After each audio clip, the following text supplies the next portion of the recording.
Here we are together again, learning about After Effects. Today, this time, this hour, this minute, we are looking at importing files into After Effects. And this is a little bit different of a process than creating solids and layers within the program itself. We're actually taking content material from outside of After Effects, so on our hard drive, on our computer. And that leads me to a very important note that we should just think about right off the bat. That is external drives. We all have, most all of us have a little USB thumb drive, or we have these nice, awesome, larger size. Actually, sometimes the thumb drives are even bigger than these little portable deals. But these are very common place for a lot of students, a lot of computer users, and digital artists, animators, etc. They're wonderful. They're great for storing material on them, moving from one machine to another, giving files over to someone who you might be collaborating with, or backing up our work. Some of you might have stacks of these things with backed up work for years, like me. Here's what I need to tell you. It's fine for you to use these things when, getting ready and preparing for work in After Effects and doing motion graphics work. But it is a big no-no to actually work off of these drives. As in, if you have material on a thumb drive and it's plugged into your computer and you are working from that thumb drive or that little portable drive, I highly recommend you just don't. Move it to your local machine. Put it on your PC or on your Mac. Okay, so if you have a picture that you are moving from one computer to another, or a movie, or a project, any of that, just move it over. Don't just plug it in and then work from it. Okay? There are several reasons for this. The first one is just about communication through the electronics. You're going to have a much more responsive and faster experience if you are working from your local folders. So that means like your documents or whatever. Hopefully not your desktop. You might be a little more organized than that.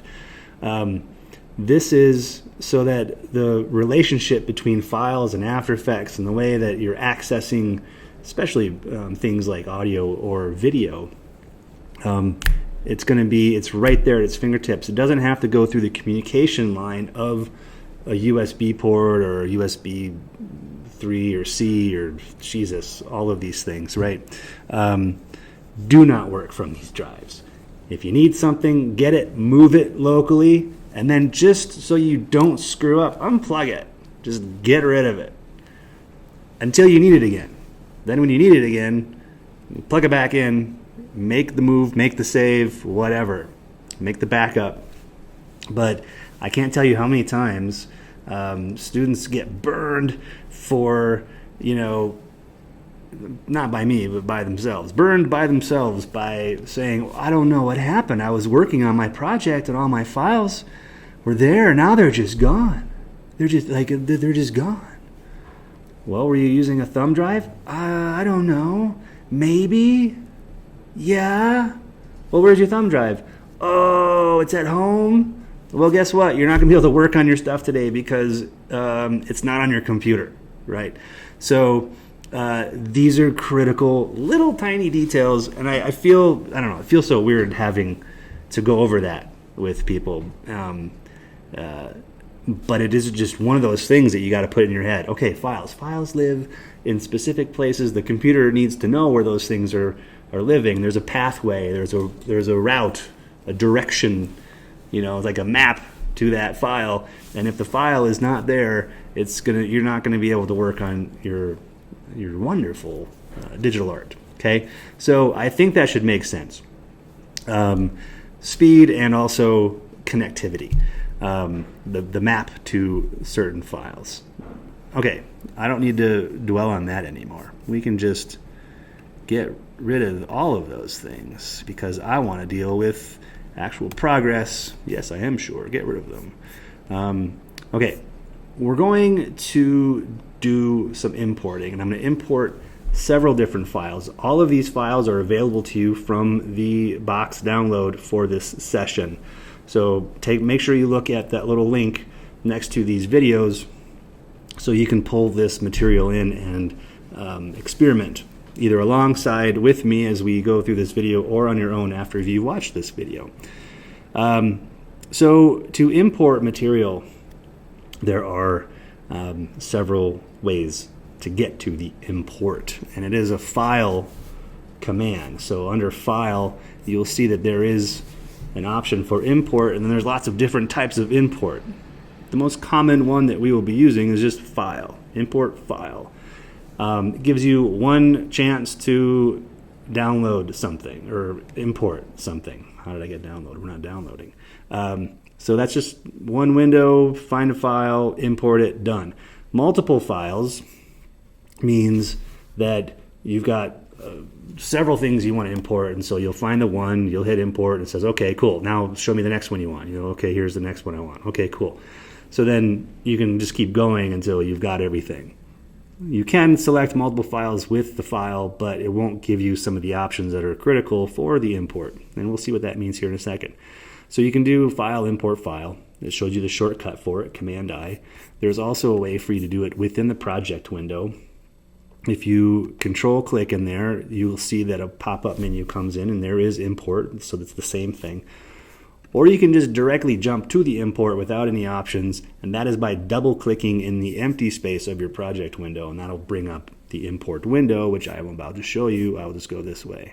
I like to double-click in here. This is my that's the way I do it. But just for the sake of understanding the most simple way and direct way it makes sense through a menu, we're going to do import file. And now it's going to say, okay, cool, what do you want? Where is it? So you have to find the file that you're looking for. Mine is in classes, online, 302, UMBox, and it's importing. I like to make my windows a little bit bigger. So right off the bat, I just want to show you what importing a still image looks like. So I have a JPEG. JPEG, flat image of this bearded man in a park on a bench with a cat. And it's autumn. I don't know why I had to describe it. You can see it. So right now it's a JPEG. It tells me it's a JPEG. And I have some options. Would you like to create a composition with this JPEG? And right now I'm like, no, because I'm going to control that myself. And I'm going to hit open.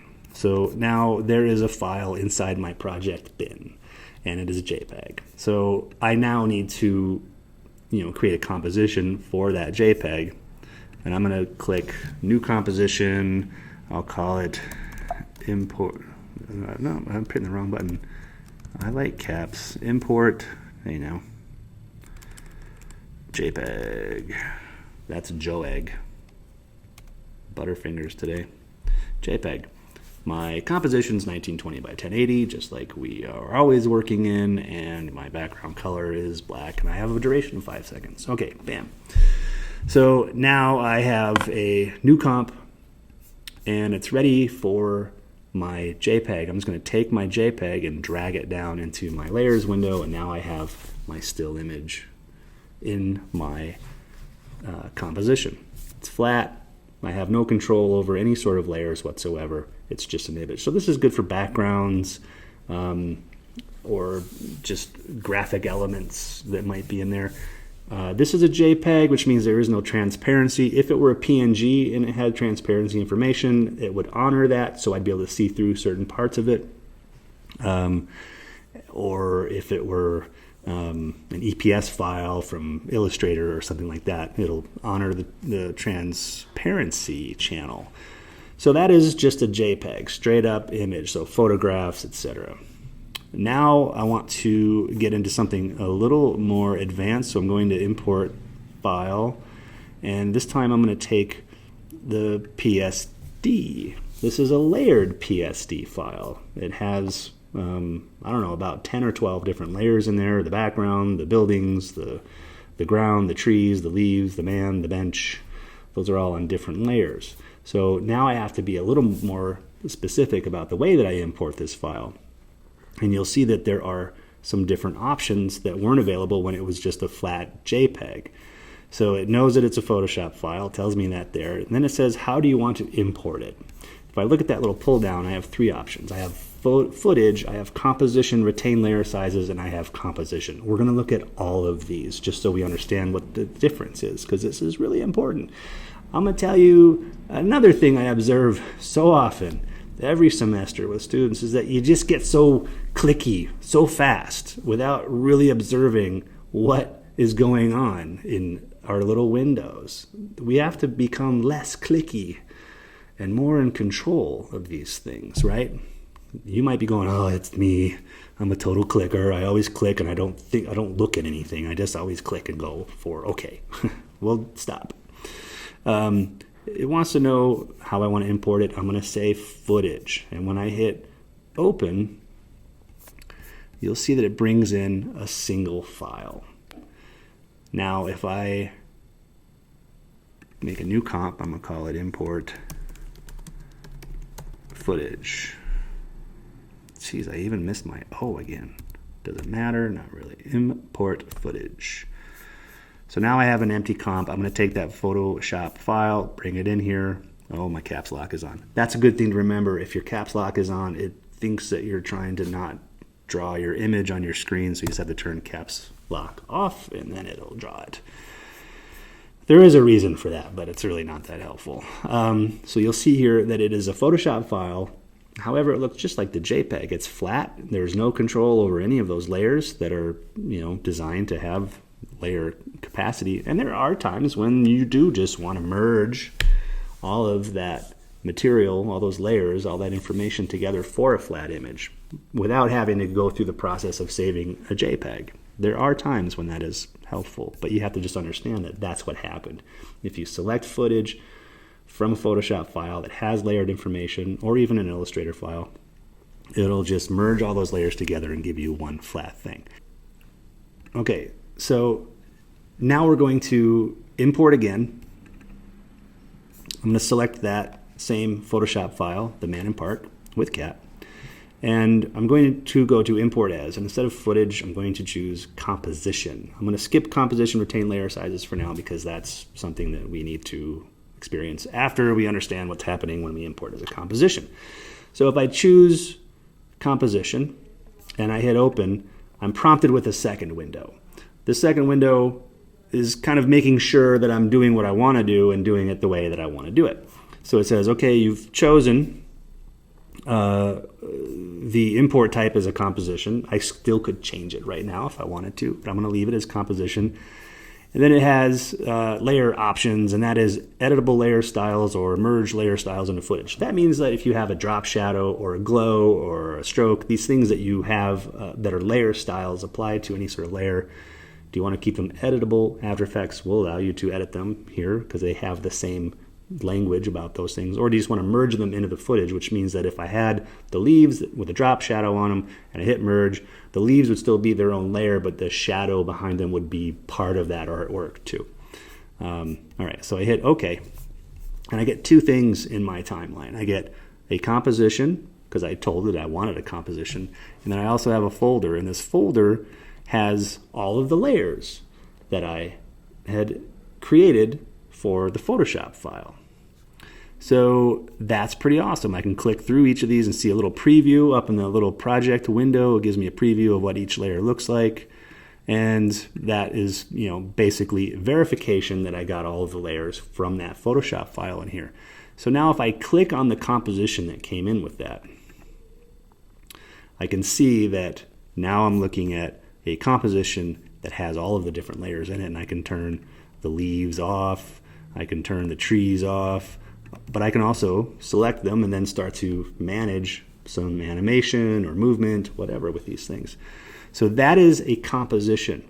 What I want you to take note of, since I just chose composition straight up, the leaves themselves, the tree, the cat, the man, they all have the same bounding box. And the bounding box is the dimensions of the Photoshop file that I had made, which was a 1920 by 1080 file.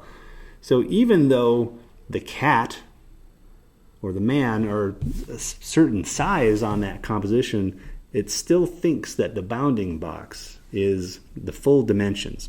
This is kind of a problem usually when we're getting into animation and modifying our artwork. So I'm going to show you what the difference is now. If I was to import the same file, and my import as was set to composition retain layer sizes. So now that I have a retain layer sizes set and I hit open, I get that same prompt. Are you sure you want to do this? And how do you want to deal with your layer styles? I hit OK. Now, this is getting tricky because they're all starting to be named the same thing. I'm just going to really quick just call this layer sizes. And then that first one I'm going to name document. Yeah, size.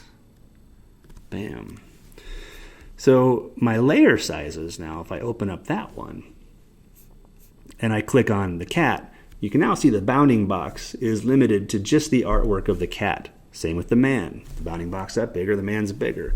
My trees are, the bounding box goes to the artwork of the trees, and the grounds have a different bounding box.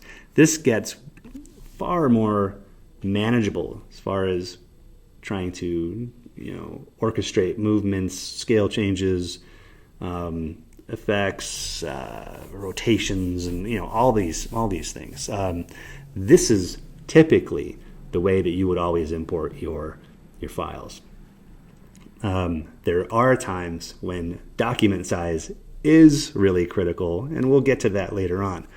So if you have a layered file and you want all your layers, and you want to have full control over those things, the method would be import file composition retain layer sizes. That's kind of your key, and that's the ticket. Cancel. I want to show you another thing about importing. If I import that same Photoshop file and I choose footage, I get a chance under footage to choose a layer. So I could say, well, I just want the man. And it still gives me a chance to deal with layer styles. And then it says, what about your footage dimensions? What do you want? And you go, okay, cool. Yep, got it. Layer size, because I want it just to be the constraints of the man, not the full artboard or document dimensions. I hit OK, and now I have just the man. The man all by himself. I could just drag the man into the composition or a different composition, and now you can see that it's just the man, and I didn't get all the other layers. So there are times when you might be fishing through a document that you've made where you just want the one thing, not the whole thing. So you have the ability to say, I want to choose what layer I'm getting from a Photoshop file. This comes in really handy, especially if you were to go back to the Photoshop file and you create I'll just put it on top, a new layer, because you're like, oh shoot, I forgot to add, the little bubble, because he's going to be thinking or talking, and so there's a little deal here that is going to look like a little bam. And I'm going to call that bubble. So I just added a layer to my Photoshop file. I'm going to hit save so that Photoshop World knows that I just added a layer and saved it. So it's not a live update. It doesn't automatically bring that layer that I just added to the file that I've already imported in there. It's just not smart enough and doesn't understand that there's been something else added to it. So what I would do is I would go to, I want this one. Yeah, these are the ones that were constrained by layer sizes. I'm going to go to that folder. I'm just going to select something in it. because I want my new file to go into that folder. So if I go to import file again and I say, all right, Man in Park with Cat, I want footage, open, footage, choose layer. It defaults to the new layer, by the way, which is kind of handy. Yes, I want the bubble. So now I hit OK. There's my bubble. I still have to move that bubble into the comp, and now I can say, yep, it's right there. Bam. So that is importing files with layers and making changes to those. And look, already my project bin is getting pretty cluttered. I mean, that's fine. Make sure you're staying on top of organization. Naming conventions are key. Now we're going to import a different type of file. We're going to import this movie file. So this is a QuickTime movie. It's also in that folder that you downloaded. And it knows that it's QuickTime. It knows that it's footage. You're going to hit open. And now we have a snail file in our project bin. You can do two things here. You can make a new composition and bring the snail into it, or you can create a composition from the snail. But a few things you have to know about the material that you're using is there's a lot of information when you have a file selected up in the preview window, and it tells you all about it. It says this is the snail, and it tells you dimensions. This is 3,840 pixels wide, which is way bigger than anything that we're working with. So if I was to make a composition out of that file, that means my composition is going to be that big. This gets very dangerous, okay?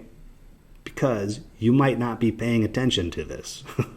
And you just make a composition out of that movie and try to like do other things, turn it in, render it, whatever. It might be so big and take forever to do any rendering. You're not realizing that composition is giant or really long or something like that. So it also tells me that it's 11 seconds and 12 frames long. It's got millions of colors and so on. So to make a composition out of a movie file, you should just know how to do it, but you need to understand some of those limitations to it. I'm going to just drag that file down to the composition button and let go. And it says, cool, you've got now a movie inside of a composition. The composition has taken the attributes of that movie. So if I go to composition settings, Command K, it tells me that this is 4K. Well, I might not want 4K, but here's my dimensions, my 340 or my 3840, 2160. Okay, the duration is the duration of the movie clip, 11 seconds and 2 frames. So typically we're not doing work in this class at 4K right now. You might be doing 4K work on your own or for a project outside of our school or whatever, a professional thing, fine. But if this were something that you were doing for our case and we need it to be just HD, 1920 by 1080, then there should be a different way that you go about that. I'm going to make a new comp and I'm going to call it Snail 1080.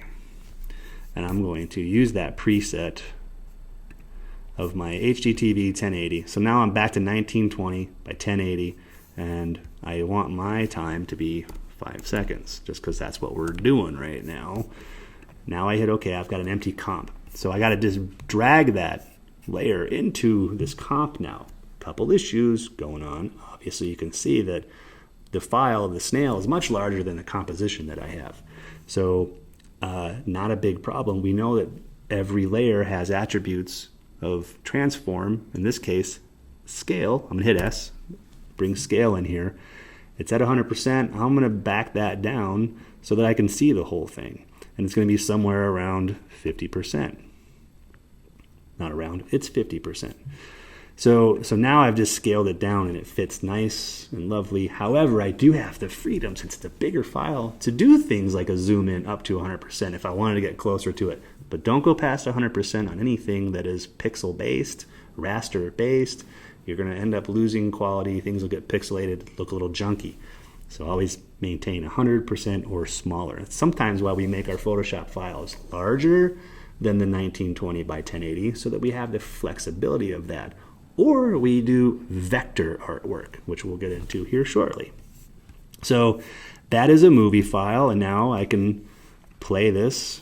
I'll just hit the space bar, and you'll see that there's movement. So this is a different type of file. Obviously, it has frame by frame changes because it's a movie. Oh my God, it's really weird. Snails are so weird. Look at its eyeballs going blah, blah. Oh geez, I don't even know if it's eyeballs. I'm not sure what they are, but it's gross. I mean, it's fascinating. It's cool, but it's still just kind of gross. All right, so that is a movie file. And then we're going to bring in audio. So this audio file is a wave file. We're going to do a whole thing on audio here in a little bit. But this is, there's no footage or composition settings. You can say create a composition from it, but I just want to import it as an audio file.